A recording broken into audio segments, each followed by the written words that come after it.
around and disregard it. Strip you off the ground, show you what heart is. Standing strong and proud, nothing can knock it. Let's get it started, it's the hardest. Talk around and disregard it. Strip you off the ground, show you what heart is. Standing strong and proud, nothing can knock it. Let's get it started.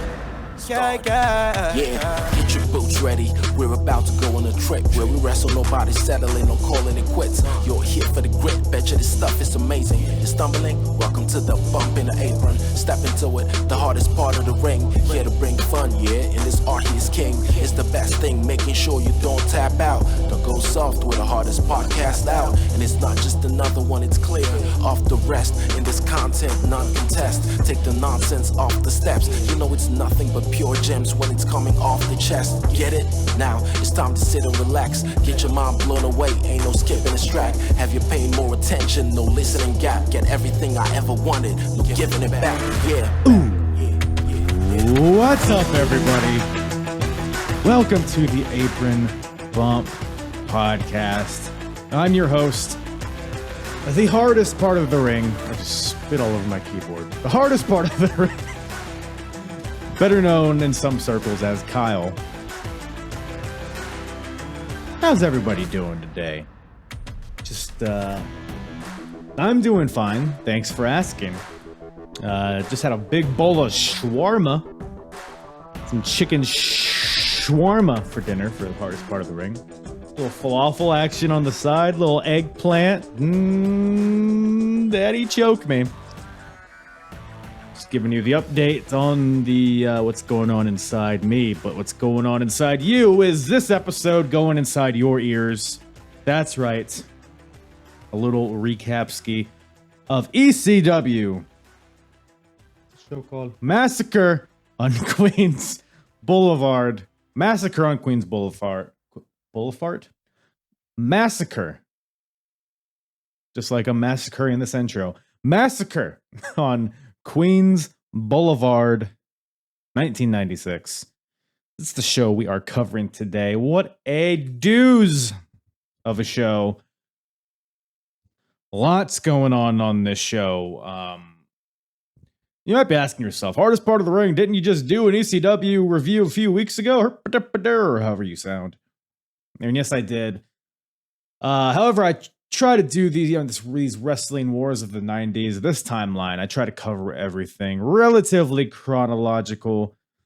It just so happens fucking April or whenever this month is, there's a ton of ECW shows and not a lot of WWF or WCW.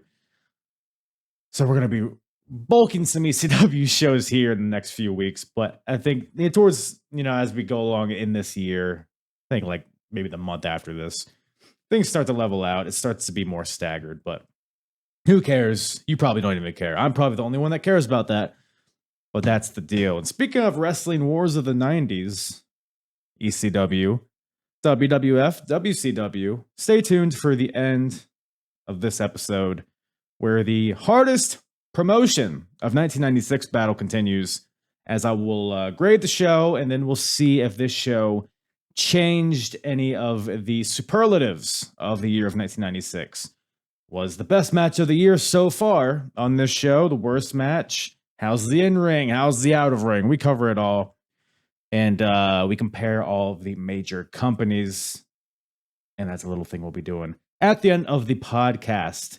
And by the end of the year, whoever wins this competition among these companies, I will purchase a championship belt of the promotion that wins. So, high stakes here, and ECW, spoiler alert, well, not spoiler because it's been in past episodes, but so far ECW has not had high marks as far as their pay-per-views. But I would say, I'll go as far to say as so far in 1996, this is the best ECW event that has happened so far. And judging, based on input from my guests on this show who are a little more familiar with ECW than I am, apparently this is like a turning point for ECW. Apparently it gets much better after this. And with a few things that happen on this show, I can definitely see why. Notably, we get a few factions, a few tag teams forming. You know what? I'm not even going to tell you, but they're legendary pairings and or groups. Several of them that get formed on this show. We also see the furthering of Tommy Dreamer and Raven, which seems like it's in perpetuity, this feud. But I'm not complaining because that's generally the one of, if not the best thing on all of these events. So lots to get into there. What happens on this show? We got the Eliminators and the Gangstas feuding here, which so far is fun. The matches, we'll see. Not a big Gangstas guy myself, but by golly, their promos are entertaining. So we got the fake Undertaker on you see the last ECW show that I covered, Big Ass Extreme Bash, we had the fake Razor. Now we have the fake Undertaker on this show. So lots of star power is what I'm saying. But that being said, there is a lot of good on this show, and I just want to get into it. So let's do that. But first, let me give a shout out to my guests on this episode, Kay and Will from the Kings of the Rings podcast. Great time with these two people, these two lovely, lovely people. Go check out the Kings of the Rings podcast, wherever you listen to podcasts, as well as live on Twitch, YouTube, Periscope, probably, I don't know. But they're everywhere, and they do a good job talking about today's landscape in wrestling, among other things. They got a great group of people over there, have some fun guests, including your boy, who had the pleasure of going on the KOTR podcast a few weeks ago. We were talking the draft, among other things. So still relevant stuff there. So it was episode 338 from April 27th is the episode I was on. If you want to go check that out, give it a gander. It was a good old time with, for that episode, it was Will and Ricky, who was also a sweet, sweet boy, even though he big timed me on this episode. But no, go check them out. All their socials will be in the description, as well as mine. Apron bump across the board. If you like ECW, if you like Wednesday Night Wars, not the Wednesday Night Wars. I will never talk about that again. The Monday Night Wars, ECW, WCW, WWF. If you want to hear me recap all of those shows in full, chronologically from WrestleMania 10 up until now, go to apronbump.com and you can go to the episodes tab at the top and you can select Wrestling Wars of the 90s, and that'll bring you to all of the WWF, WCW, ECW shows that I've covered thus far in chronological order. And it's a good old time. So I'm done babbling. Let's get to the show. ECW Massacre on Queens Boulevard, 1996, with myself and Kay and Will from the Kings of the Rings podcast. Mm-hmm. I have been waiting my whole life to talk about this show. You as well, Kay, too, right? Yeah, I watched it at work today. I felt like, because I live in Queens, I should be here. Oh, really? Well, that's perfect. We just stumbled into that, huh? Yeah. Have you, Kay, have you ever watched ECW, or did you ever watch in this time period? I did watch ECW, but I don't remember anything. So I haven't seen this in a very, very, very long time. Good. Got some experts on the show to help, because this is my first. I was telling Will earlier. I'm kind of going through this for the first time. I know a lot of major things that happened, but some of the in between stuff, I'm not sure. The debut of Devon, I wasn't really sure how that ended up, and you just wait and see what happens next. That was fucking wild. Yeah, just wait and see what happens next. So yeah, I won't do spoilers, but Will is the expert, wait and see. Not me. It's amazing. So I used to do a show for our Kings of the Rings Patreon called Wrestle Wars. It didn't last too long, but I still took notes, and I would pretty much do a scoring system between Raw, Nitro, and ECW, and I think ECW had the best 1996 out of the three companies, just overall. Really? At least by my scoring system, how much that means anything. So, just be aware, because WWE is pretty poopy. WCW doesn't really get good until July, and then ECW is pretty good from here on out. So, funny enough, I actually have a running spreadsheet that I'm tracking who's having the best year of 1996 among those three. And right now, WWF is, as of this point, WWF is dominating, because they have Like Diesel and Undertaker was really good. WrestleMania was pretty good. Shawn Michaels and Bret Hart are doing good stuff. Whereas WCW is just dog shit. ECW up to this point has been kind of, whatever, it's just a bunch of nonsense as well. So, but I'll take your word for it on ECW getting better because I'm looking forward to it. I thought this show was pretty solid. I think up to this point, this is probably the best show ECW's put on this year. But overall, before we dive into the matches, what do you guys think of this show in general? It was fucking wild, honestly. Yeah. Right? I can curse on here. Oh yeah. This is Please. Okay, cool. I watched it a little bit while I was like cleaning, and then because I'm in the middle of moving, so I was like cleaning while watching, and then I watched the second half at work. Mhm. So much happened in 2 hours. Like I honestly needed like another rewatch to process everything that happened. It's a lot. Like I didn't realize that Devon Dudley debuted. Yeah. I it's had a fu- it's funny 'cause feeling. I was watching, and I was thinking in the back of my mind, oh, Devon isn't here yet. When he shows up, and then bam, there he was. Same. And then he shows up. Yeah, oh yeah, he shows up all right. F words and all. Right. He was Yeah. screaming so loud he lost his voice mid promo. That was I've never Thou seen that shalt not before. fuck with the Dudleys. Yeah. Dude, it was. I mean, we'll just dive right into it because, first of all, not only do we get the Dudleys, the Dudleys that we all know forming here, but we also get at least the seeds getting planted for the full-blooded Italians in this opening program here. So we got Damian Stone and JT Smith, the Italian Stallion, teaming up here to take on the Dudleys, which was, I guess, supposed to be Big Dick and Bubba. Damian Stone just debuted at the last show, and he not no character to him. He was just a jobber with black tights.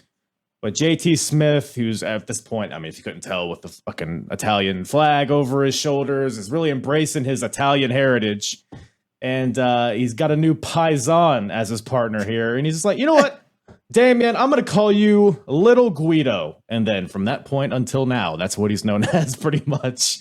I guess they're cousins, by the way. So what were the wacky family trees in this match? But yeah, so it's the FBI versus the Dudleys, basically. But it doesn't really the match. It's not really a match because Devon interrupts, like during the little intro stuff, because there's a lot of shenanigans. You got Bubba doing his stutter, which the crowd loves. He's like, they're asking him what his name is, and he's like, "Ba ba ba," all that stuff. Devon storms the ring for the first time, and he says that he's sick of this shit, to quote him. He says, "You're fucking Bubba. Your name's fucking Bubba," or however he delivered it. It was hilarious. Your name's fucking Big Dick. Goes to each Dudley and's like, "Come on, enough of this dancing shit," and he just wrecks. First of all, it was interesting seeing Devon being the vocal one of the Dudleys. I feel like that over time has evolved into the opposite very much. I mean, Bully Ray's still running his mouth every day. But yeah, thoughts on Devon and how he kind of stormed on the scene here? It is pretty wild how Bubba Ray literally started, now Bully Ray started as a stuttering buffoon. And it literally takes Devon Dudley to snap him out of it. Because the Dudleys themselves, just like, they're the island of misfits. And Devon, as we'll see, just gives them legitimacy. It takes a while, but this is just, we're off to the races. The Dudleys we know and love, it gets their start right here at this show with the debut of Devon Dudley, just out of nowhere. Yeah. Coming in fucking hot and ready to go. I honestly forgot the Dudleys were like that to begin with. Like, I forgot about Big Dick Dudley. Sorry. How but dare I you. did. I know. But And that poor referee. Oh God, yeah. They murdered that referee. Did overtime. Dude, Devon just hits him. Was he hit him with a chair, right? For no reason. Yeah. Did nothing. Just mind his Bubba own hits him with like a business. mini frying pan, too. Okay, I blinked and I missed it. Did somebody from the crowd throw Bubba a frying pan and he just caught it? Yes, that's very ECW. Okay. It's like the most. This is the most ECW show. It's like if you've seen one ECW show, you've pretty much seen them all. So this hit all the beats of an ECW show, including a fan throwing in a frying pan.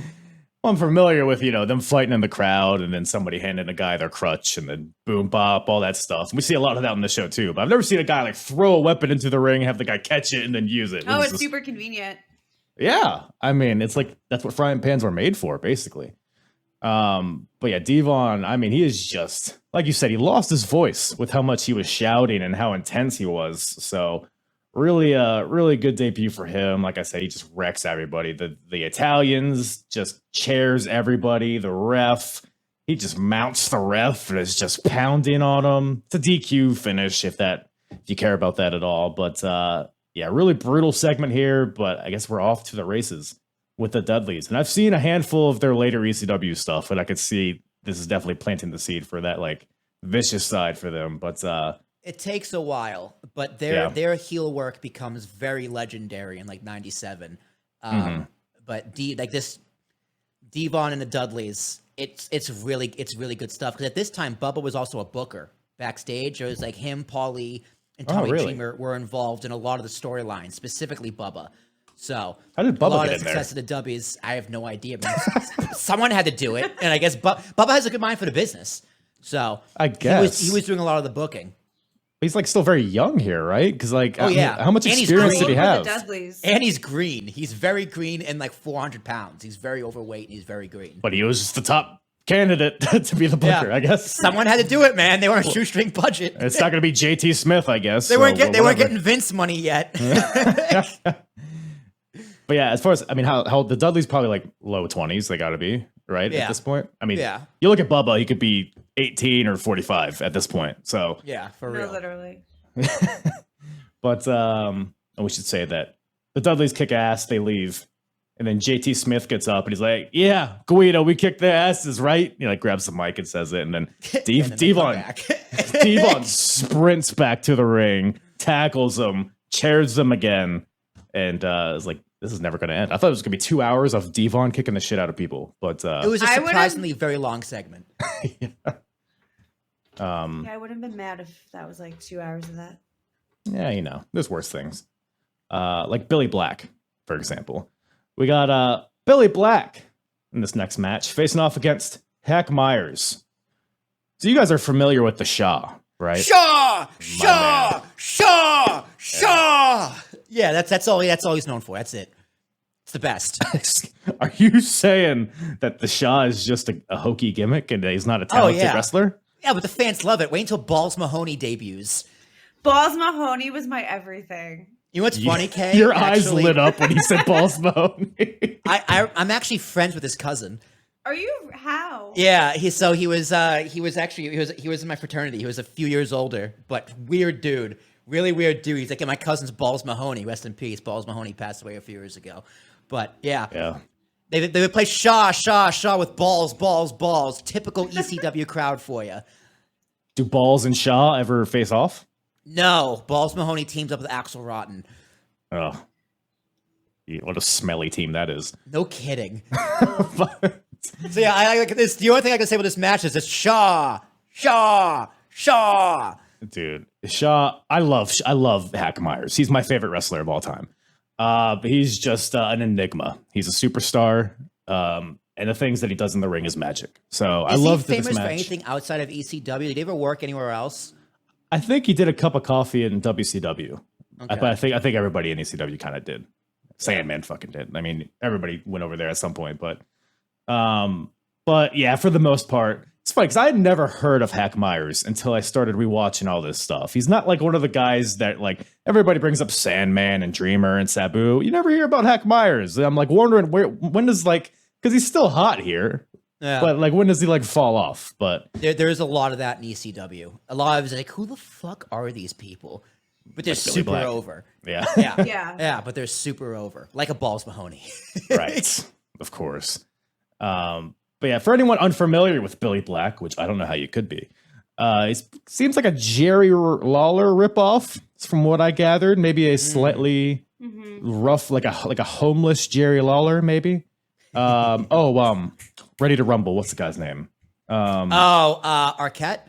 No, the King. But he has a name. Whatever, the main character of Ready to Rumble, basically him, but a skinnier version of him.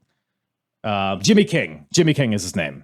It's what he is. But the match is what it is. I mean, it's brawling around. Billy Black gets a "This guy sucks" chant after he botches a top rope bulldog, which is always fun. Who knows if we see that guy again? But Billy Black also busts out like the most chaotic moonsault I've ever seen.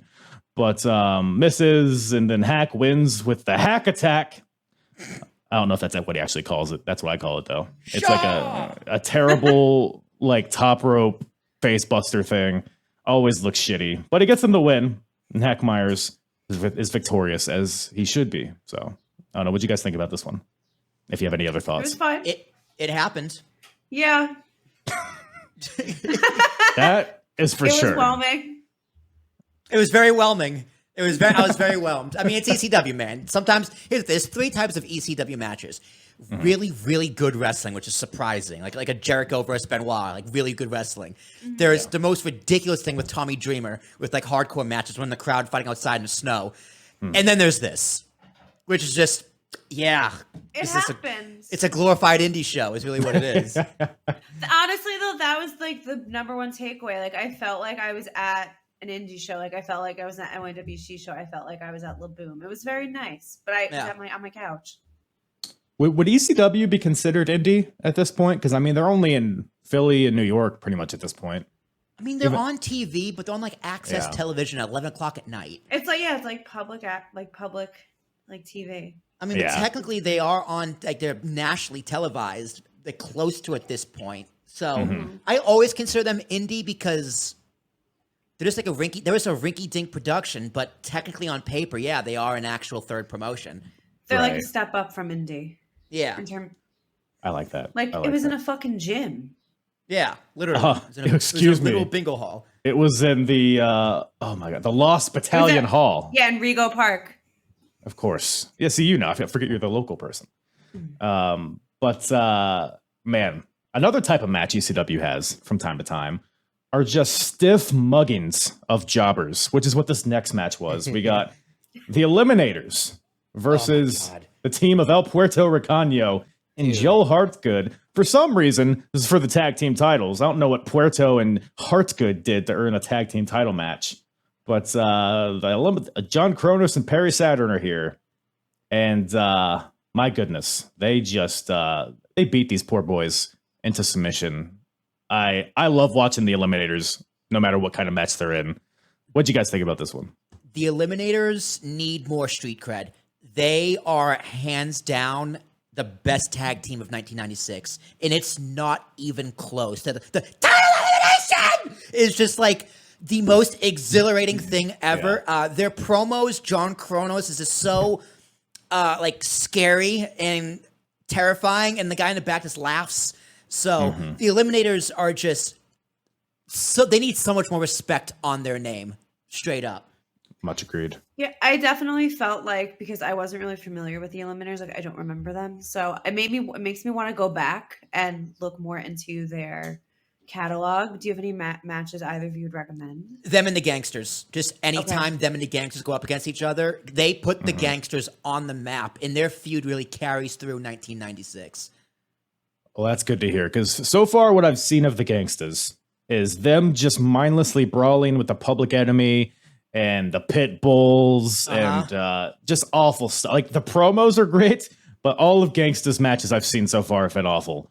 But it doesn't get better. But they like literally New Jack comes out with the trash can with Mustafa, and they just beat the fuck out of everybody every single time. Every single time. So and it never gets old. They don't transition to wearing like wrestling singlets and kick pads. No, they just transition to the Dudleys. I see. Well, that's not worse. So you brought up the Gangsters and Eliminators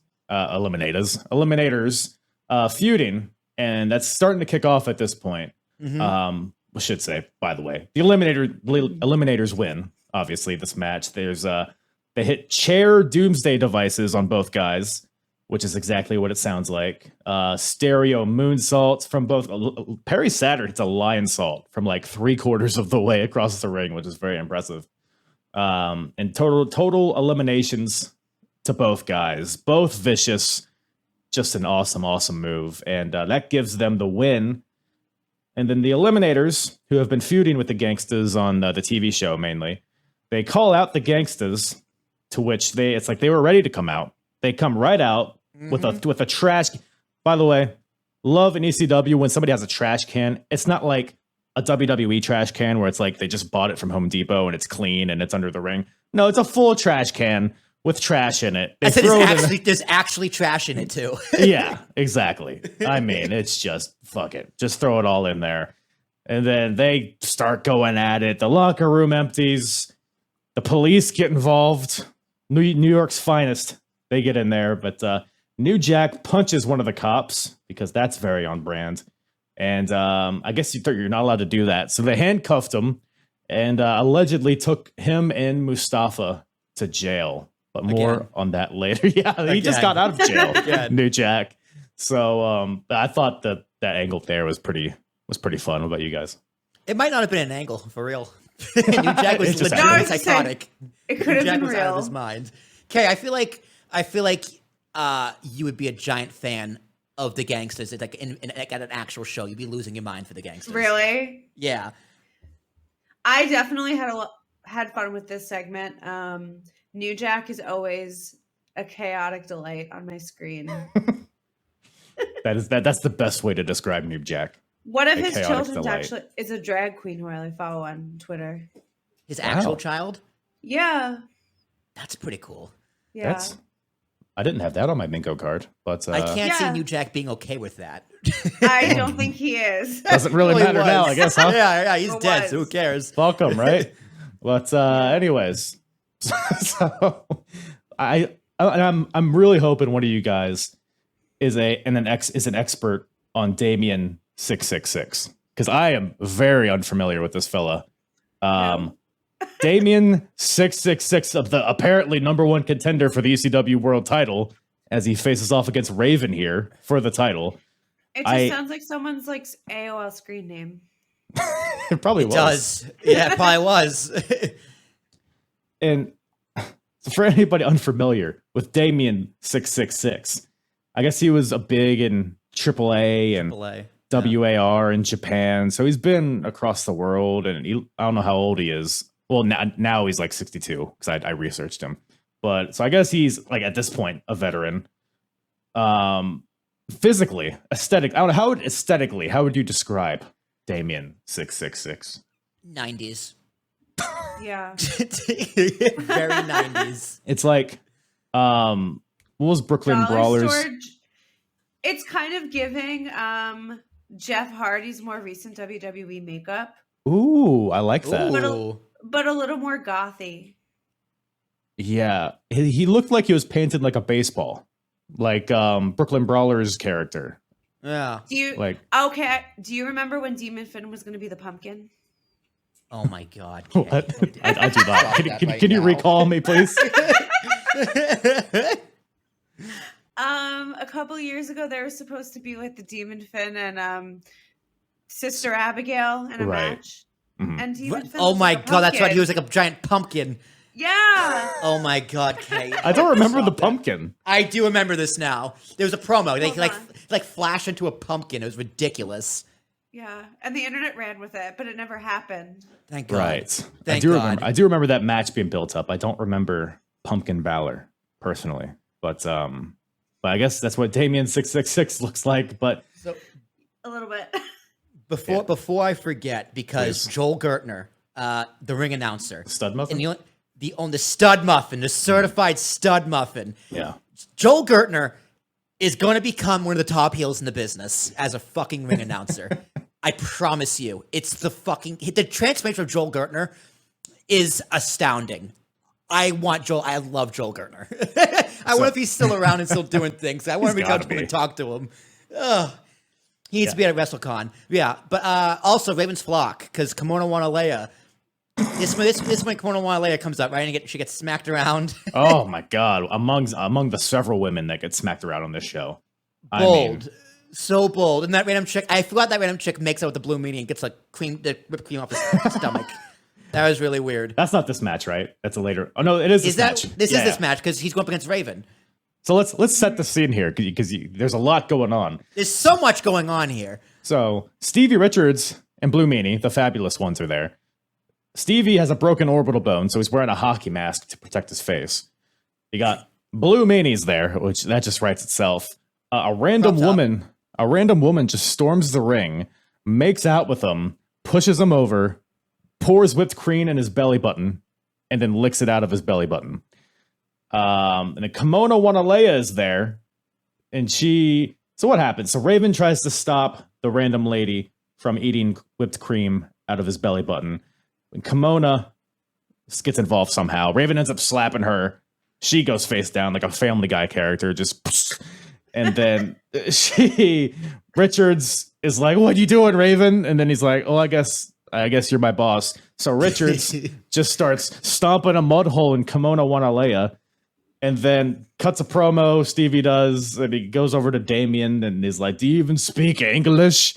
And then Damien's like, "Fuck you," and then the match gets underway. But amazing. Imagine that on WWE television, how that would go over. Which part? Oh my god, it wouldn't. Right? Like Stevie Richards comes back and just smacks around Io Shirai. I could see Otis being involved with the whipped cream segment.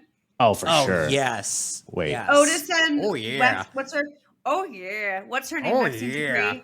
Yes. Maxine Dupree and Otis. Oh yeah. Okay, now we're booking. I'm not 100% sure that hasn't happened with Otis with whipped cream. Off camera, it's definitely happened. Off camera, 1000%. I feel like Otis slays for no reason. Oh, dude, the Riz, right? That's what the kids say. Oh yeah, the Riz. There was Otis pulls mad bitches. I would assume so. Got Mandy Rose. So. There we go. Oh yeah. Yeah, Tucker too, right? I mean, he gets all the bitches. Tucker. I feel like Tucker was a thing. Can we also take a second to praise Raven's DDT? I think Raven has one of the best DDTs in the business. Agreed. I always get confused. Is it the Raven effect at this point, or is that not till WWE? I think it's just called the DDT. I think it calls it a DDT. Who has the even flow? Is that Tommy Dreamer? It might be. Although Tommy Dreamer comes out to Man in a Box by Alice in Chains. Right. So, I don't know. But if it is even flow, that's Pearl Jam. But it's 90s grunge, so it all fits. Yes, it's all the same. It's all the same. Mm-hmm. But, yeah, Damien. So when I saw this match on the card, and I'm like, okay, I don't know who the hell this guy is. I research him. He's done nothing really of note. So it's like, oh, Raven's going to squash this random dude, and then we're going to get like some segment after. But this was like a whole ass match where Damien was damn near dominating in the beginning. He's not particularly good, I would say. He's kind of dressed like a janitor, and he looks like one. But, I mean, he's flying all over the place. He's kind of sloppy, but it's whatever. He's throwing moonsaults out there. He's jumping. He throws Raven into the crowd. AAA wrestling. Sure. Very Hijo del Vikingo-esque, this Damien 666. And Raven still is suffering from the gout, I guess, or he's recently recovered because he has that foot injury. Yeah. So he's not doing too much. There's a lot of shots to the balls of Damien from Raven here. There's a headbutt to the balls that seemed kind of sus. Kind of kept his head there for a little too longer than I wanted. But no, it was a fine little match. It was a little longer than I needed, but the Raven effect DDT for the win, and yeah, maybe Damien will get a shot someday. Huge fan of Raven, especially when he goes to WCW. He's trash, but when he's his run in ECW is some of the best character work because his promos. He's just sitting in a bathroom. He's like, I'm all sad and teenage 1996 mopey, and my mom's the problem. Like. Yeah. It's the best, and him and Salmon have a great feud. Him and Tommy obviously have the great feud that goes years and years and years. Like Raven is one of the best character workers. Need to put more respect on Raven's name for sure. Yeah, Raven's fucking cool. Yeah, I mean, right place, right time for the '90s for sure. Mm-hmm. Oh, he fits right in. Even wears like the plaid shirt and like tied it on his waist. Mm-hmm. No, he fit. Yeah, I mean, even his stuff he did in TNA was really good. I think it's very underrated. That's fair. I think most of his the good stuff he did there was like before they went to Spike and all that. So maybe that's why not a lot of people are familiar with that. But obviously his WWE run didn't really pan out too much. But Raven, yeah, I'm with you. Raven's awesome. And he's at this point the best part of ECW probably. Either him or the Eliminators, I would say, in my opinion. But after that, we got Shane Douglas versus Axel Rotten. You a big fan of the Dougler there, Will? Dude, Shane Douglas is the best heel of 1996. Okay, I'm listening. Really? Shane Douglas comes in with like a quick face. And look at the promo. Shawn Michaels sucks. Like That match was trash, and I'm Shane Douglas. Like Shane Douglas is just such a presence, and just wait until he gets his manager, and it's just off to the fucking races. He reformed a triple threat twice. Shane Douglas is an unsung hero of pro wrestling because he just couldn't. Dean Douglas never could have made it, but Shane Douglas in ECW, we can just go off and be a loose cannon. Shane Douglas is the fucking man, and it's gonna take a few weeks to kind of get in there, but once he gets that TV title, forget it. It's game over. Shane Douglas is outstanding. I have nothing but nice. I've also met him. I met him at Comic-Con, WrestleMania in New Orleans.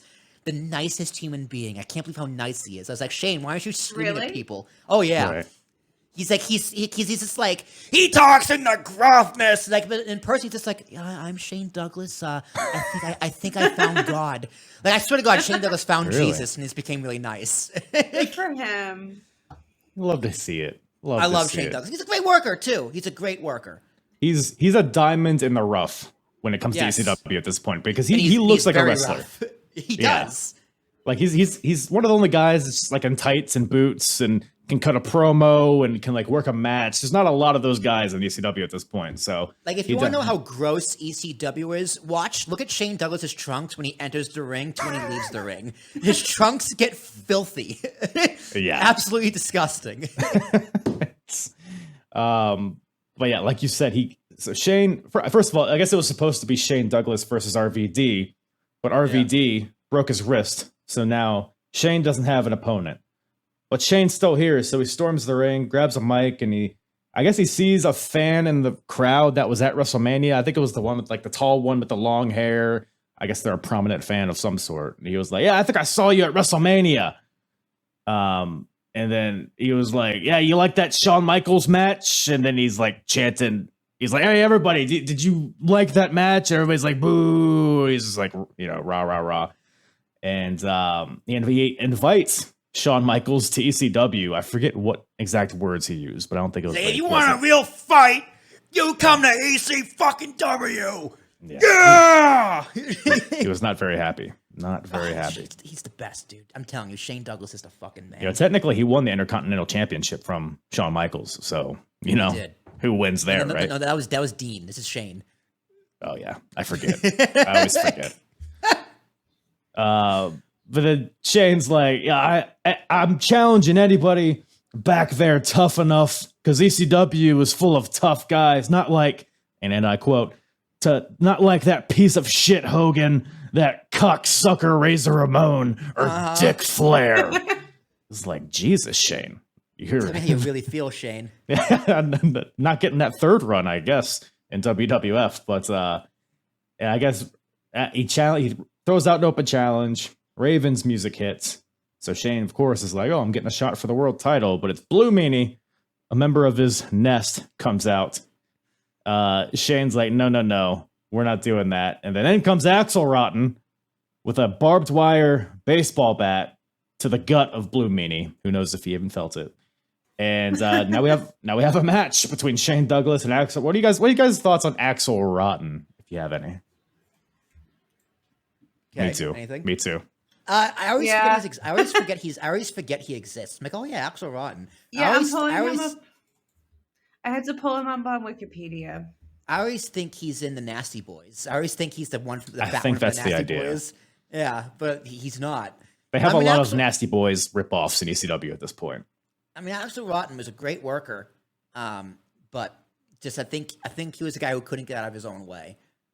Yeah, so he's mainly known, at least as far as I know, he's known for his matches with his brother Ian Rotten.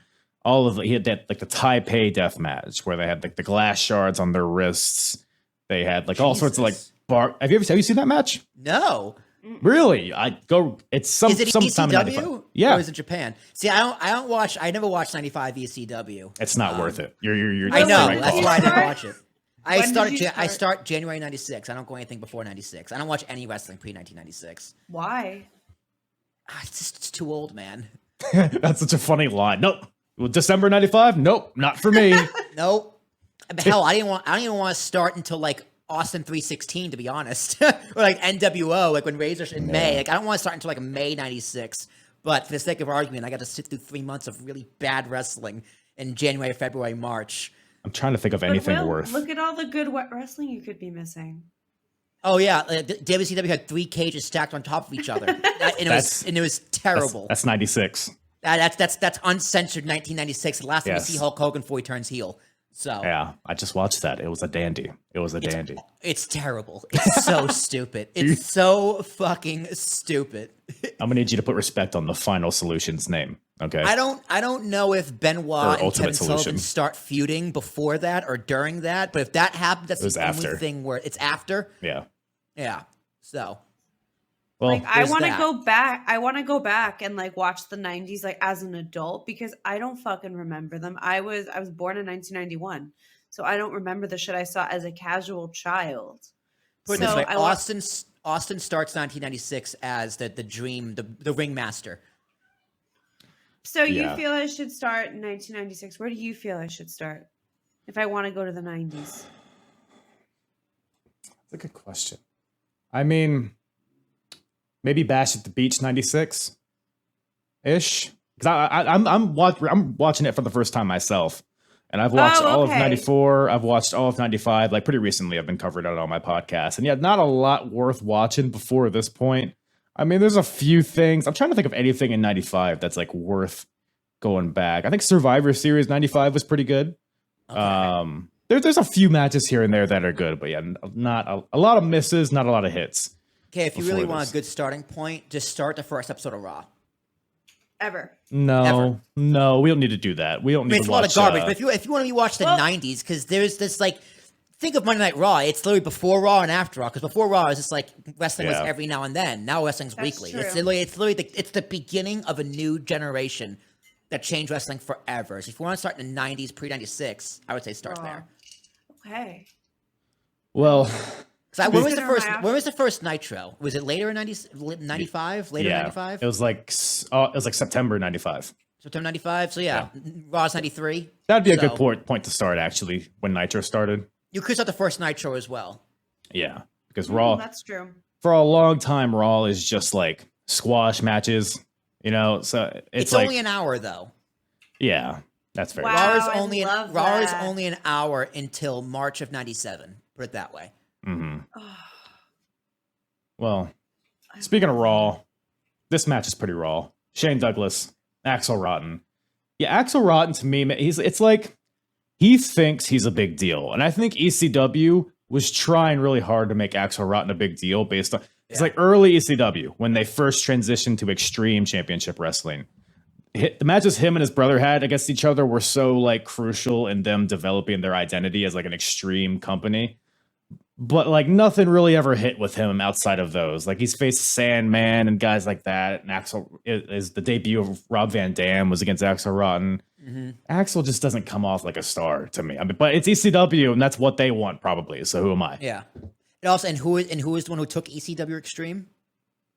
Shane was- Douglas. Okay, that's here we go. Full circle. Shane Douglas threw he's like, this belt is a piece of shit. Okay, kiss my ass. Yeah, now we're Extreme Championship Wrestling. Ah, like Shane Douglas. Shane Douglas is the one who turned it Extreme. It was Eastern Championship Wrestling, and Shane Douglas made it Extreme. Gotta love the Dougler. But yeah, Axel Rotten kind of dominates pretty much all of this match, weirdly. But they fight on the outside and all that, you know, all the ECW stuff. Yep. Axel goes for a top rope splash, but misses. And then Shane hits the belly to belly for the win. I guess that's his finisher. I never really knew. But yeah, Shane gets the win. This match didn't really do much for me, but I always love seeing Shane Douglas out there. So You don't watch ECW for the technical wrestling. You watch ECW for chair shots, the crowd, and the fucking craziness. Like I'm sure the next match is the crazy one. yeah, I mean, well, any other thoughts on that before we get to some shoot fighting? We'll just get right. It speaks for itself. Yeah. It does. It's a match that happened. We'll put it that way. But after that, we got, as Joel Gertner put it, an extreme hardcore shoot fight. Taz versus Chris Jericho. We got half of Rampage here. Commentary team fighting off against each other. And Taz does a Sabu. He does. He's already feuding with Sabu. They don't touch until 1 year later. Really? Jesus. It takes a whole year, dude. This Taz Sabu build is very, very long. And Taz is made to look like a monster, even though he's just a fucking meatball. He literally Taz came out. I was like, wow, Solo Sikoa dyed his hair. He looks great. Right. I could not get over how young Taz is. Oh man, he looks slender. Fantastic. He's He's in a yam bag. I'm like very handsome. Very dark Surprised. too. Yeah. very dark. I'm gonna throw this out there. For up until like 2 years ago, I thought Taz was black. Am I stupid for thinking that? No, he's Okay. he's Sicilian. He's Sicilian. Yeah. Blew my mind when I learned that. But Chris Jericho is not black. But they're facing each other, Taz and Chris Jericho. It's a shoot fight. A shoot fight in pro wrestling. Like, so what do we say, that everything else isn't a shoot fight on the card? I don't know. But the conception, like, I get, like, Taz, they're putting over, like, his character, the foundation of it is, like, he knows all the martial arts. He knows, like, the judo and the jujitsu and all that. So I get it. I don't know if Chris Jericho's the guy you want to, because some of the kicks Jericho was throwing, I wasn't very impressed with. But ultimately, Jericho's still a little green here. Yeah, this is like his second match in ECW. So he's still fresh babyface Chris Jericho. And he's on his way out. He shows up at Nitro in like a month or two. Does he really? That's fun. He's not there for long. And he comes, come on, baby! Yeah! Wow! And K, our favorite song comes on. I love that song. With the Pearl Jam? It's All the Days by Mammoth. All the Days. It's Jericho's Nitro theme. Wait, is that the Pearl Jam song? Or is that... No, it's just I'll play for you after. Can you hum it? Yeah, I can play it for you actually. No, I want you to acapella it right now. Okay, I'm gonna need your help here. Why? All my life I've been searching for somebody. I can't sing, I love the passion. The passion was there though. That's all that matters. It's the best song. It take is your the word best for it. song. Well, And the music's just so happy. So it's very 90s. doesn't sound like a Jericho I feel song. it could be in the credits of like a 90s feel-good movie. Yeah. Okay. I think Like- Fozzy needs to cover it. I just saw them live. They cover some weird songs, so I wouldn't. Are put they it past good? Are them. they good live? Wait, how are they live? So That's not good. I had fun, right? They got a lot of That's energy. not the question. Let me. Jericho can work a crowd. I don't know if Jericho's a particularly good singer, He's but not. everything else, the instruments were fine. This is Jericho in his stupid sparkly jacket. This is all over, but it was fun. I mean, like I said, he has the energy, and that's really all that matters when you're a rock star, I guess. Yeah. But I feel Also, like Bill. I would- Go ahead, Kay. I said I feel like I would like eat an edible and go see Fozzy. I should have. I think that's what I think I did it wrong. It's That's on what me, we're missing. really. That's what yeah. we're missing. Next time. Next Can we time. talk about how Bill Alfonso looks like a meth head? Does he ever in his, not? in his stupid fucking whistle. I think if there's anyone in professional wrestling I would want to have a match with, it's Bill Alfonso. So I can beat the fuck out of him myself. And I'm so honestly, I'm anytime Tom Gordon just punches him in the face, I pop in my bed or in my living room. I pop so hard. Him being handcuffed to Tom Gordon because they have a great feud. They have a great memorable feud as Do well. they? Great. Oh, he yeah. says. Yeah. Doesn't end here either. They've already had Oh, a few yeah. matches at this point. Todd Gordon and It's Bill great. Alfonso. It's Because something. everyone hates Bill Alfonso because his stupid fucking whistle. dude, it is Oh, incessant. fuck that whistle. Him and Taz are a good duo. Him and Taz they're are a great. really good duo. And he debuts Bill Alfonso, the black button up with the orange Taz on the pocket. Is just he's transitioning out of like the referee role Yeah. because that's how he came in. So now he's becoming the full on manager. But Great duo. Trucker hat. It's Taz. he's a feisty little one. You gotta respect Bill Alfonso. Well, it's not just Fonzie out there. Taz has Team Taz out there, which I'm learning that the recent Team Taz in AEW was like, I guess, a callback to this. Yeah, it was. That's Where's fun. Cage? There was no Cage, no Ricky Starks, nobody. Was it Mako? Yeah, There's actually no one memorable in Team Taz, just like there's no one memorable in the new Team Taz. So, oh, how dare you? But yeah, so Taz comes out. It's very like UFC. I don't know if it was inspired because UFC. I guess UFC was a thing at this point. But UFC was very, very young, and it's. I think UFC was like 94. It was still like just bar fighters in a cage with no gloves at this point. But he takes on like a UFC fighter soon. Like they try and have Taz go up work with shoot fighters.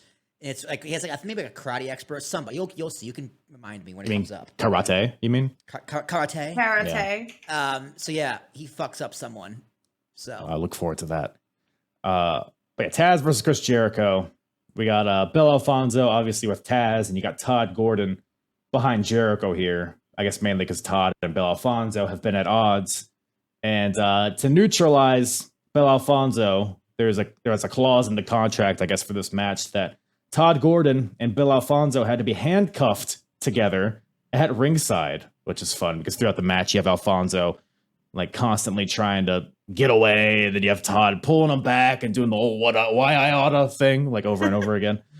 But yeah, Taz, it says it's a shoot fight. It basically evolves into just a regular match. You got Taz pretty much dominating with like suplexes and submissions. Jericho kind of seemed out of his depth here, but ultimately, Mako, who was, I guess, Taz's training partner, is a member of Team Taz, super kicks the ref that's ringside, who has the key to the handcuffs. So Mako grabs the key, uncuffs Alfonso, and in the ring, I guess by the way, we should say the referee, I forget what his name is. He was a sensei of some sort. He had like a gi on. Oh yeah, that dude. I forgot he was even there. The sensei? It's like a special guest ref for the Taz match. Well, for a shoot fight, What a you need time! Yeah, that's why a shoot fight. yeah, you need somebody with the skills to understand the shoot fight element of it. Clearly. But Alfonso, who has just been uncuffed, hits Jericho with a steel chair. Taz locks in the Taz mission, and the sensei calls for the bell before Jericho even taps. So it was a bit fishy. It was like, even Joey Styles is like, oh, Jericho, I don't even think he's submitted. And then as Todd Gordon gets in, because Taz isn't letting go of the Taz mission, Todd Gordon goes in there to pull Taz off. But the goddamn sensei hits Todd in the back with the chair and then locks in a Taz mission of his own. So the sensei turns on Jericho, double Taz mission. They bow to each other. And then Alfonso pays the sensei. It's a lot going on here. Thoughts? It was fucking wild. It's good shit, man. It was good shit. Like, good shit's the best way to describe it. But, like, I want to go back and watch ECW because of this fucking pay-per-view. I would say this is a good point to start because I was talking earlier, like everything before this in ECW, not everything, but most of the ECW before this is kind of mindless and dumb and not a lot worth going back. Maybe some of like the Lucha matches, maybe a Benoit match here or there, but like... Did you have Blue Dust yet? No, we're not at Blue Dust quite yet. Wait until Blue Dust in the Park. That sounds like a porn title, but... yeah, Blue Dust in the Park. It pretty much is, and Stevie's there. It's very weird. Who's Dust? But after that, we got a 6-man tag match. We got the Pitbulls, the team of Pitbull number 1 and Pitbull number 2, and Tommy Dreamer, all a team, versus the Bruise Brothers, otherwise known as the Harris Brothers, and their cousin, Brian Lee. Primetime. Brian Lee, the fake Undertaker. The Underfaker, some may The say. Underfaker. And, The original American Badass. dude, I was looking into Brian Lee a little bit earlier, and like his Wikipedia picture looks just like American Badass Undertaker. Look, he wrestles like him too. if they did the Underfaker thing, but the American Badass version, like American Badass Undertaker versus American Badass Brian Lee, I think that would have been a more believable thing, but you know, they can still do it, I guess. Okay, to AEW, you got Phil Wembley with something. So all these 6 guys, it's a brawl. I mean, any Pitbull match, just chair, guardrail, fight around the crowd. I think they even fight to the outside of the arena, right? They go outside and like, dude, you guys are in tights and it's April in New York. It's still cold there. On fucking Queens Boulevard. Actually, one of the Pitbulls, the big bald one, he's dead. But the other one, Gary Wolf, he still wrestles. He was on an indie show not too long ago. Hell yeah, love to see it. So good for Pitbull. I think number 2. 2 is the bald one, I think. Oh, sorry, number 1, Pitbull number 1. That's why he's number 1. Yeah, huh? they run a really good angle with Pitbull number 1 when he breaks his neck in the ring. So Really? Get ready for that. I'm not going to tell you who breaks his neck or what happens later on. But I was never a big fan of the Pitbulls. I think they're one-dimensional and kind of boring. Yeah. But Tommy Dreamer, on the other hand, I'm a big fan of Tommy Dreamer. I love Tommy Dreamer. He's probably my favorite wrestler of all time, if I'm being honest. I mean, his ECW run was fun. I mean, him and he takes a good ass kicking. He's always a silver lining on these shows, Tommy Dreamer. Even like the really terrible shows, he's always like at least in a decent part of it. Him and Beulah are actually married too. They are. Beulah's pregnant at this point. Yeah, I think in storyline she's pregnant. Yeah, I wasn't sure if it was real or not, but oh no, because she takes bumps. She's definitely not for real pregnant. Did she take a bump on this show? No, but she will. She takes a few of them moving forward. Oh boy, I can't wait. But yeah, not a lot going on in this match until the Pitbulls do the one thing they do well, is the super bomb onto Brian Lee. Tommy Dreamer pins him, but Raven, who's not in the match, breaks it up with a steel chair to the back of Tommy, DDTs Tommy Dreamer in the middle of the ring, and then he picks Tommy up, and then he holds 2 chairs on either side of Tommy's head, and the Bruise Brothers come in and hit their big boot on either, so like a concerto, but with feet, I guess. Standing with 2 of them. I'm gonna tell you this, I kind of like the Bruise Brothers. I don't know. They're running ECW. I feel like they move really well in comparison to a lot of the other guys. They just look like badasses. I don't know. Maybe it's a guilty pleasure of mine. But it's all about primetime, dude. Primetime Brian Lee, I'm telling you. Primetime Brian Lee. He can't cut a promo worth a shit, but powerhouse, and he's really good at beating up Tommy Dreamer. That's his main skill in life. Yes. Beating up Tommy Dreamer. Okay. Yes. That's a great fucking skill. It's on the top of his resume, I'm sure. But then the shenanigans start. So, first of all, the big tall men win, Brian Lee and the Bruise Brothers, and then they continue to beat up on Tommy. Beulah, his the baby mama, intervenes to try to stop the beating. Which, why would you do that? Francine, who is with the Pitbulls, so Francine is then aligned with Beulah at this point. Francine tells Beulah to get out of the ring. You pregnant idiot. Get out of the ring. Francine's in there. Gets kicked right in the face by one of the Bruise Brothers. I swear to God. Francine gets her ass kicked on every show that I've ever watched from ECW. Whether it's a total elimination or a pile driver, she always gets her ass kicked. And this one's no different. So Francine's dead. And the Pitbulls, who are Francine is their manager, they clear house. A table's brought in. And I thought this was actually pretty badass. So they set Raven on a table in the middle of the ring. Tommy Dreamer tells the Pitbulls to sacrifice him to super bomb Tommy Dreamer through Raven, through the table. And that's what they did. And it sounds kind of dumb on paper, but in execution and the way the crowd reacted, I thought it was a pretty cool moment there. And that's why Tommy Dreamer is the fucking best. That's why. Yeah. Specifically. That's why. Specifically, exactly. He has charisma. You get it. It's all becoming clear. He's got the Riz. Tommy Dreamer has the Riz. You heard it here first, folks. Yeah. I was unaware. Any other thoughts on this one, gang? This is the most ECW match you'll ever see. Yeah, it was my favorite match.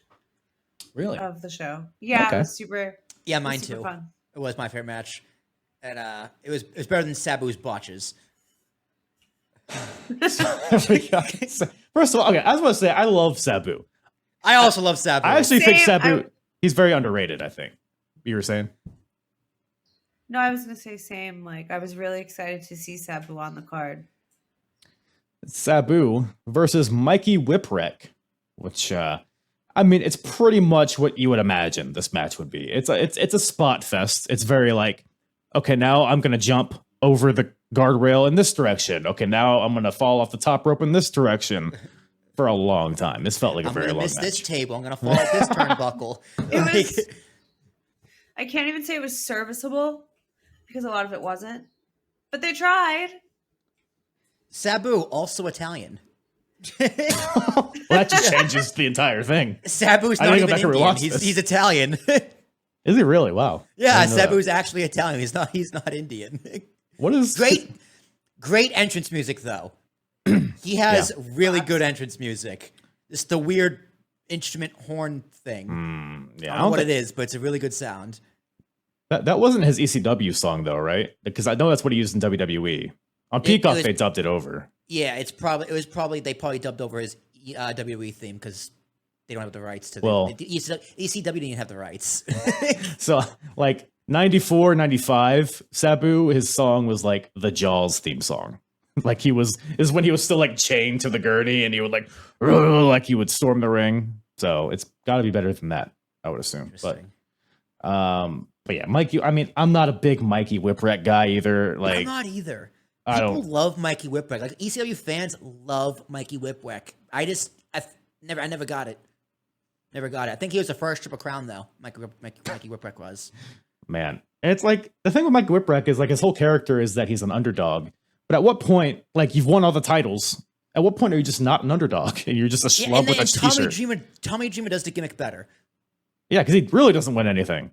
Yeah. I don't know, man. And Mikey Whipwreck, I don't know. His stuff in Ring of Honor pissed me off too. It's a whole thing.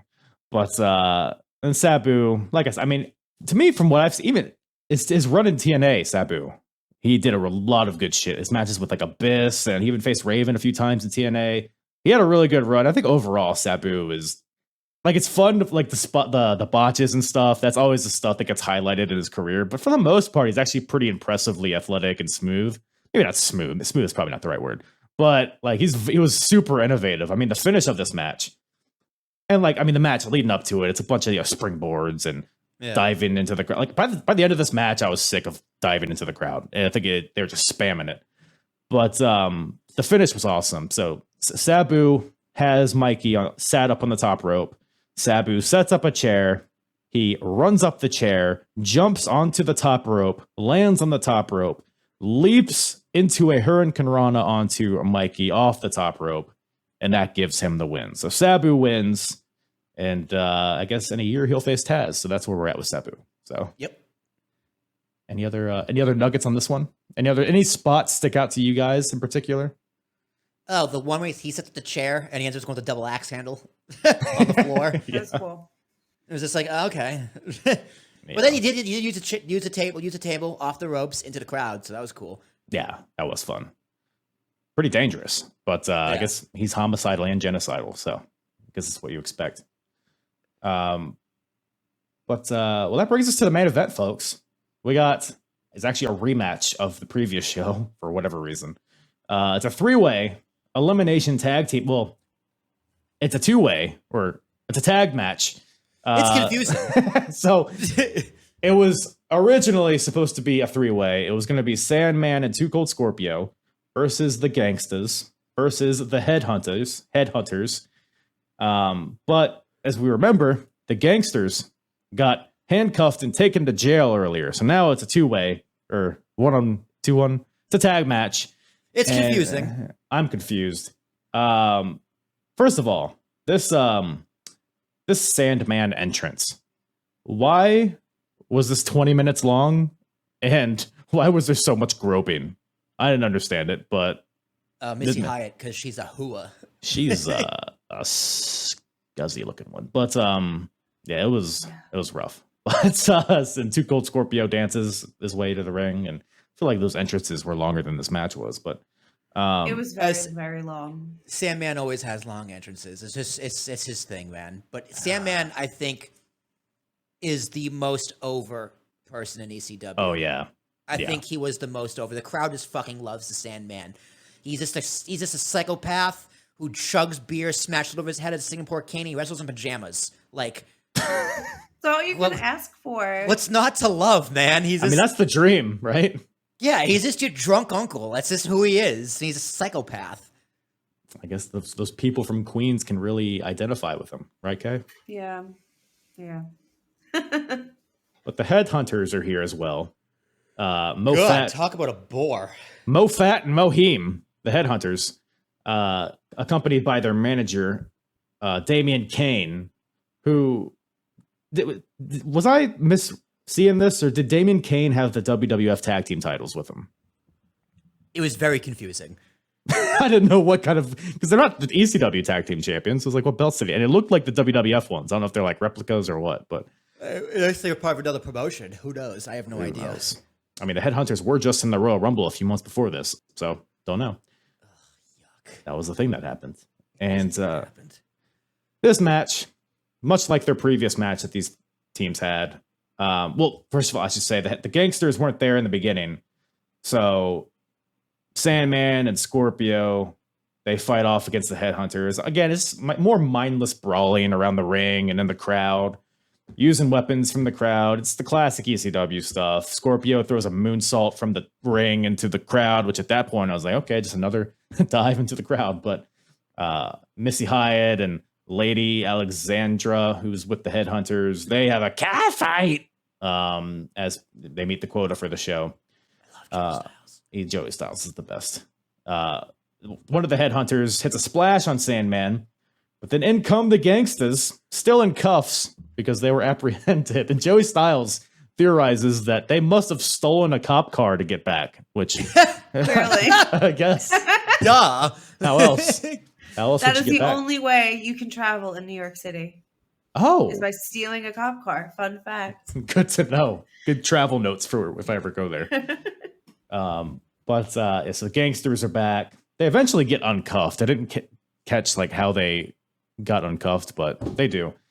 It's the guy from Team Taz, clearly. Oh, right. He's just the key guy. he had the whole key ring. Yeah. Well, the gangsters are in there.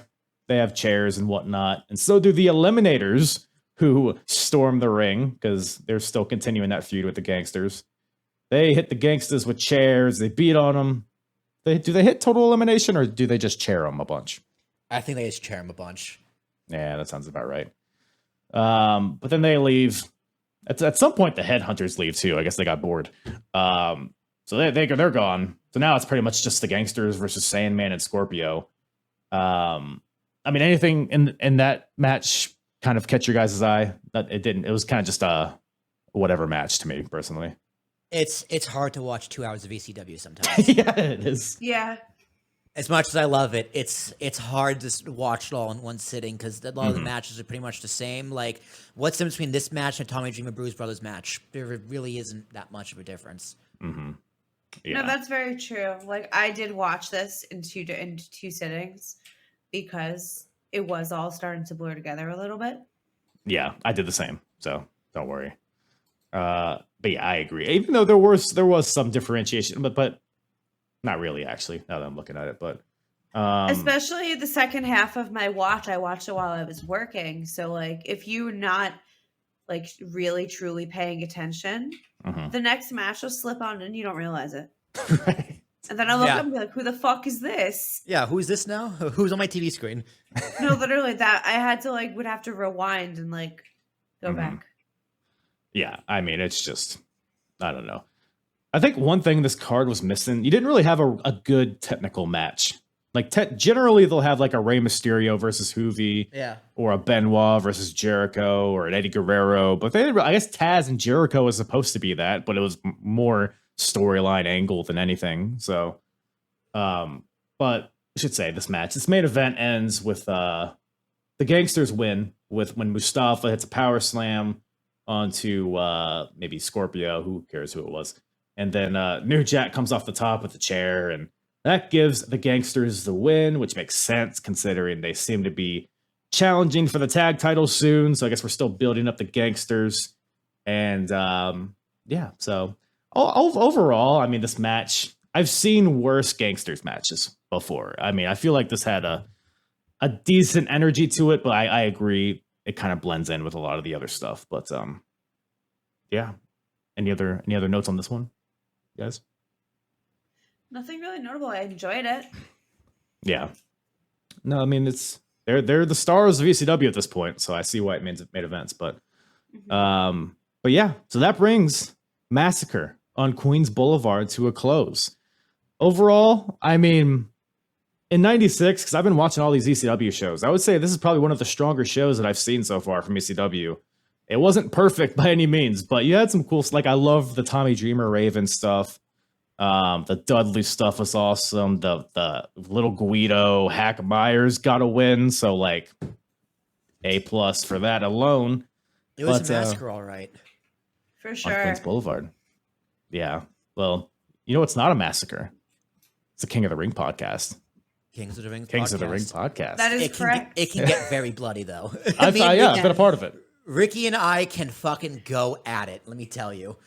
Oh, for sure. You still got our rosters all mapped out? I How do. did we do? I don't think I did well. I think our rosters did really well. Want me to pull them up? Because, Kay, you weren't on that show. I was not. What? I got to figure out which... For fuck's sake, I gotta figure out which Google Doc I had it in, which account I had it in. 1 second, let me see if I can find it. Story of my life. Well, while you're looking for that, where can everybody find you guys and listen to you guys at the Kings of the Ring? You can find us across all social media platforms at KOTR_podcast. We stream live every Wednesday night at 8 p.m. Eastern on YouTube, Twitch, at Twitter, and Facebook. Love it. Love it. Excellent. Yeah, that pretty much nails it.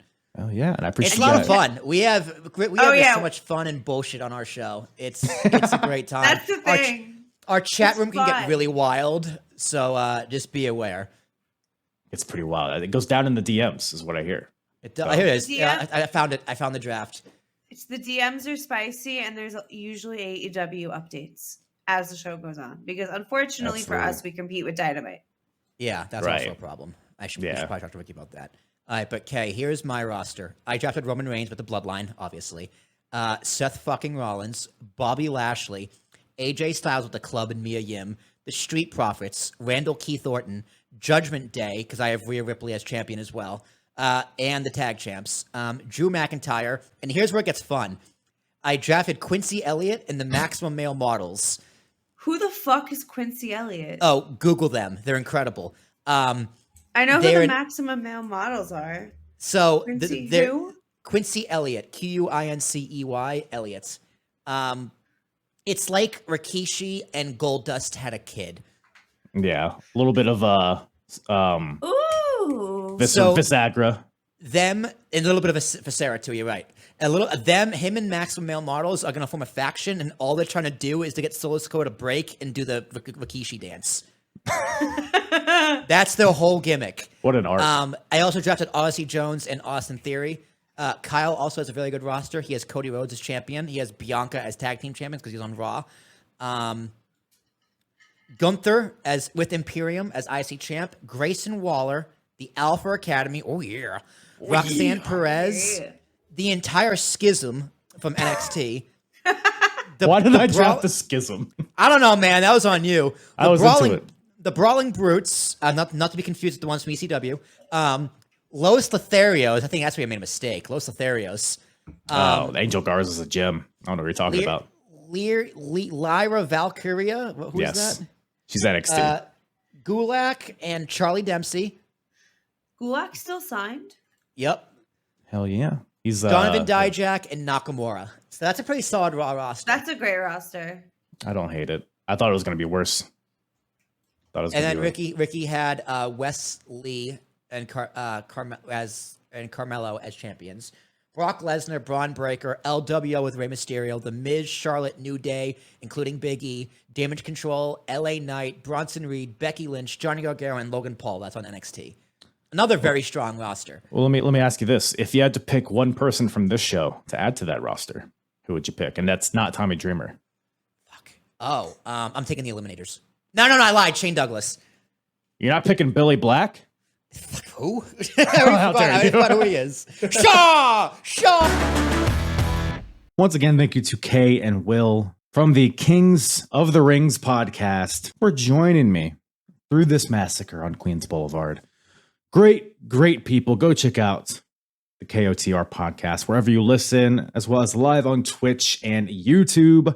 All their info in the description. I feel a cowlick in the back of my head. Do you ever get that? How are we looking on the? Yeah, see, I got this fucking.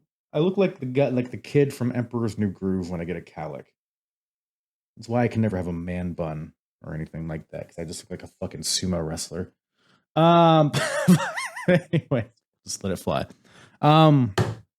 But before we go, you heard about it in the beginning.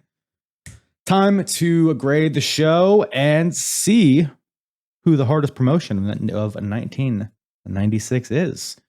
With that, Bartholomew, hit it. WCW, ECW, WWF, who's the hardest promotion? Eric or Vince or Paulie? I think we can agree, though, it's mostly shit. Alrighty then, we got So if you are watching on YouTube, you'll be able to follow along very easily. If you are listening in audio land, I will walk you through this. First of all, you know what? No, we'll just do the overview first. So this is the hardest promotion of 1996. WWF versus WCW versus ECW. Each company has a score. What is that scored based on? Well, hypothetical listener, I'm glad you asked. It's based on a few things. It's based on the pay-per-view grades. It's based on the best pay-per-view, the worst pay-per-view, the best overall average grade. It's also based on in-ring work. It's based on out-of-ring work. It's based on overall roster star power with a bunch of stuff, and we'll get into it. But each of all of these criteria, we basically assign a company, and if that company meets that criteria, it either gets a certain amount of points or it gets a negative points. And we will keep doing this throughout all of the 1996 pay-per-views that we cover until we get to the end. So, step 1, let's grade this bad boy from a scale of S to F. S being the highest, F being the drizzling shits. So I said in the intro that I thought this ECW event was the best one that they've put on so far. And I still stand by that. So with that logic, it would have to at least be as good as the best so far, which I think is a C. I think most of these ECWs are, not most of them, but there's a couple of them that have C's. So it's definitely at least a C. Massacre on Queens Boulevard. I'm inclined to give it a B, to be honest. Let's think about that for 1 second. Let's take a sip of Joe while we think about this.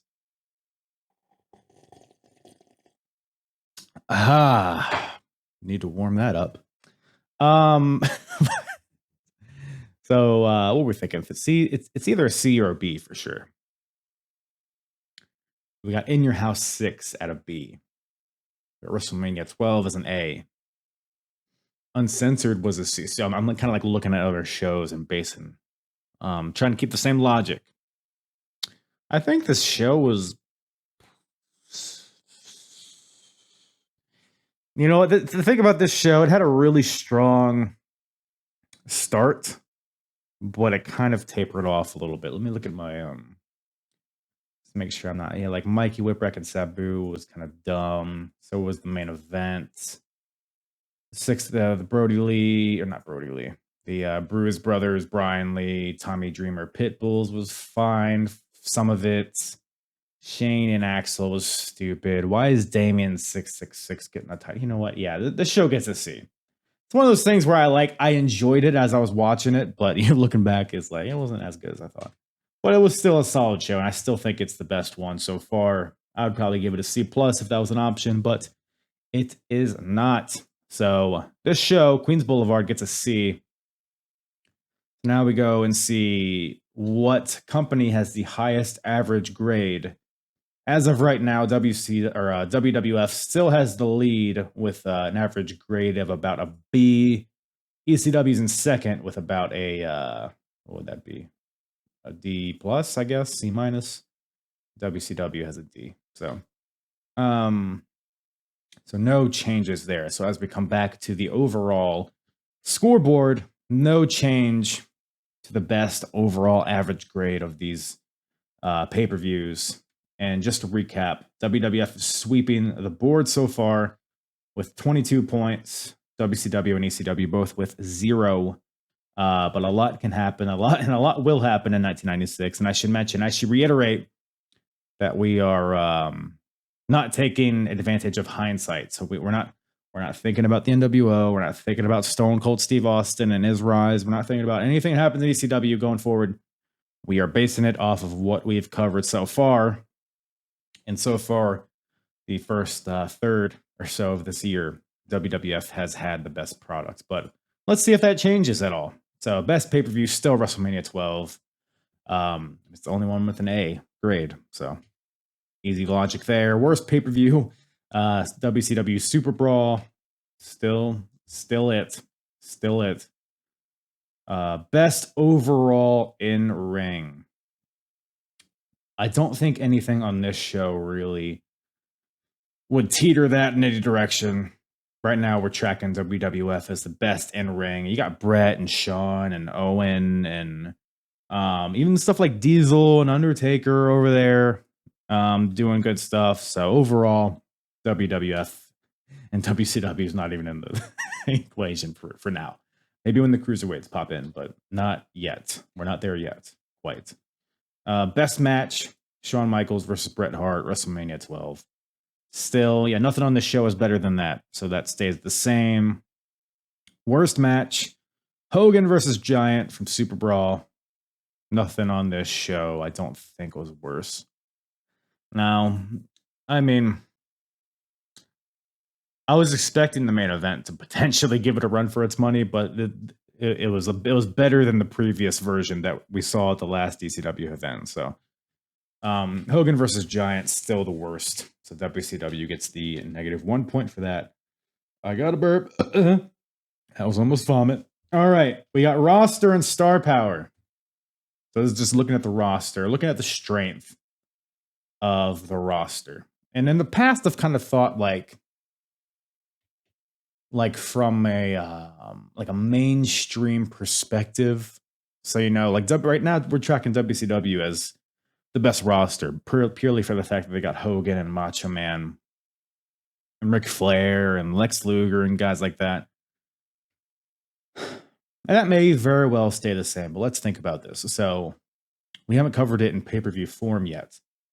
Well, WWF just recently got Mankind and Mark Marrow. And I think it hasn't happened on screen yet, but I think behind the scenes, Brian Pillman has signed with WWF as well. We won't take Pillman into account yet because he hasn't appeared and he has the Hummer accident, so we're a long way from him being a factor at all. But Mankind, Mick Foley. Now, on one hand, like I said, we can't take into account the things he does in the future. Right now, he's just a new character. He's just a guy with a mask, a demented boiler room, wacko, right? But first night, he gets put into a feud with The Undertaker. So I think that is something that has value. Same with Mark Marrow. I mean, Mark Marrow, Johnny B. Bad was huge in WCW, and now he's in WWF. And so far, he's been presented in WWF. In the first few weeks, he's been presented very well. He's in a feud with Hunter Hearst Helmsley. He's had several matches on Raw. No really high profile matches yet, but he's made an impact. And on top of these new guys, WWF still has Diesel. They still have Razor. They're still clinging on to those guys for now. They got Undertaker. They got Shawn. They got Brett. They got Ultimate Warrior, another guy, by the way, who just returned. Gold Dust, Dustin Rhodes. He has a lot of cachet. I mean, I'm probably even forgetting people.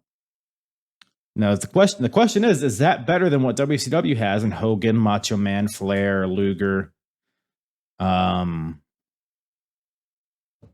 mean, you gotta take into account like cruiserweights like Eddie and Benoit. Man, I almost feel bad because this is the only thing that WCW is clinging on for now. I think overall, man. Ooh, this is tough. You know what? I think we're gonna keep WCW for now because it'll change whatever in the future. So we'll keep it WCW, but it's by a very, very small margin. So the WCW wins that and they get 4 points. Wrestler of the Year, Shawn Michaels is what we're tracking now. Did this show change that at all? I don't know who would be from this show. You can argue Raven, maybe. You could also argue fucking Mick Foley, but that would keep it WWF either way. So we're gonna roll with Shawn Michaels, I think. Just trying to think. Anybody in WCW? I don't think so. Anybody in ECW or like Raven? Maybe Shane Douglas, Devon Dudley. I want to put Devon there, but no, we're gonna keep it at Shawn Michaels. Worst of the Year. We're tracking Hulk Hogan. Throw Damien 666 in there. Just looking through my notes, looking through the card, seeing if anybody pops out at me. Axel Rotten. That's a that's a candidate. Mikey Whipwreck, the Headhunters, Damian Kane. Yeah. We're going to keep it at Hulk Hogan just because he's so high profile and he's just pre-NWO Hogan, man. It is hot garbage. But yeah, so no change there. WCW gets a negative point. Out of the ring. So gimmicks, characters, promos, storylines. Right now, we're tracking WWF as the best. So right now, what we got? We got Shawn and Diesel. We got Taker and Mankind. We got Goldust and Ultimate Warrior.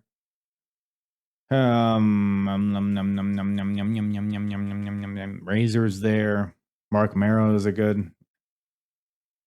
But the question is, did anything on this show, the ECW show, change that? And I don't think. Like the Raven and Tommy Dreamer stuff is good. A lot of the Shane Douglas stuff is good, but everything else around that so far, even like the Eliminators and Gangstas, looks like it has the potential to become something pretty good, but we're not there yet. Oh, I'm burping. So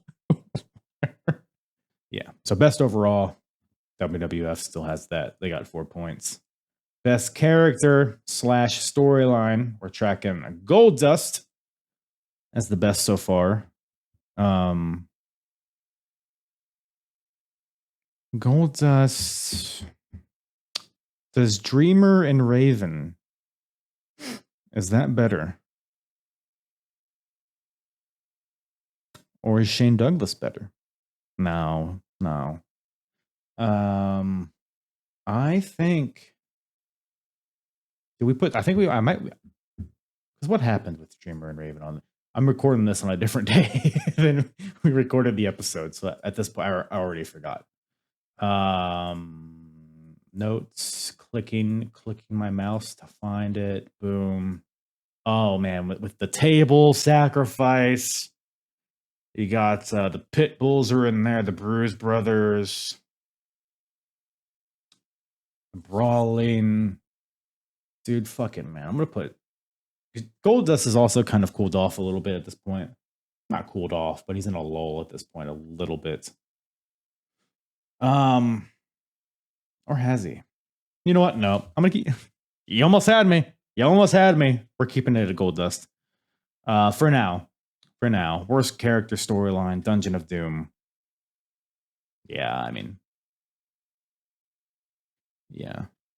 I think yeah.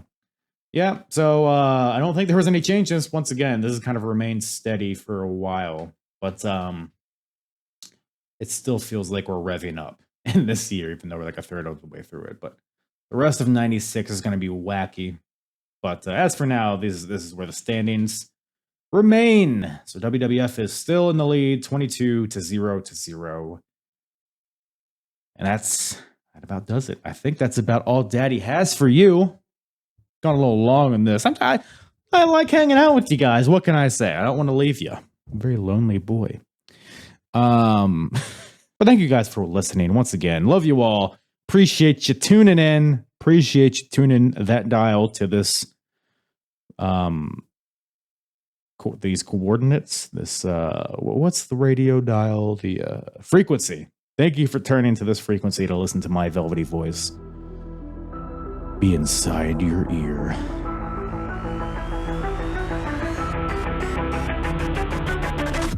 I'm hard. Yeah. It's the hardest. Talk around and disregard it. Strip you off the ground, show you what heart is. Standing strong and proud, nothing I guess. Let's get it started.